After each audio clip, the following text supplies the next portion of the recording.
Wait లాస్లో షుగర్ని ఎలా control చేసుకోవాలి.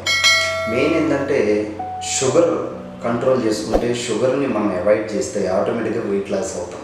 కాబట్టి ఇక్కడ షుగర్ని ఎక్కడెక్కడైతే వాడుతున్నామో కాఫీ టీలు కానీ, కూల్ డ్రింక్స్ కానీ, ప్యాకెట్ ఫుడ్ కానీ, ప్యాకెట్ జ్యూసుల్లో కానీ ఇలాంటివన్నీ మనం అవాయిడ్ చేస్తే ఆటోమేటిక్గా వెయిట్ లాస్ అవుతూ ఉంటాం అన్నమాట.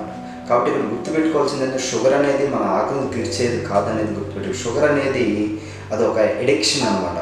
అంటే మనం టేస్ట్ కంట్రోల్ చేసుకుంటే మన బాడీ ఆటోమేటిక్గా కంట్రోల్ అవుతుంది అన్నమాట. కాబట్టి ఇక్కడ గుర్తుపెట్టుకోవాల్సింది ఏంటంటే మనం షుగర్ని ఎలా కంట్రోల్ చేసుకోవాలి, మనం దేని దాంట్లో అవాయిడ్ చేసుకోవాలి అనేది మనం ఒక ప్లాన్ చేసుకుని షుగర్ని అవాయిడ్ చేసుకుంటే ఆటోమేటిక్గా మనం వెయిట్ లాస్ అయ్యే అవకాశం ఎక్కువగా ఉంటుంది అన్నమాట.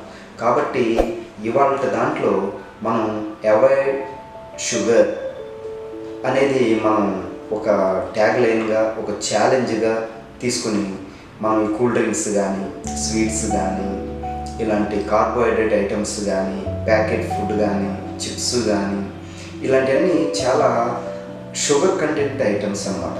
ఇవి మనం ఆకలి తీర్చేవి కాదు, కానీ అవి తినాలనే కోరిక అదొక ఎడిక్షన్ లాంటిది అన్నమాట.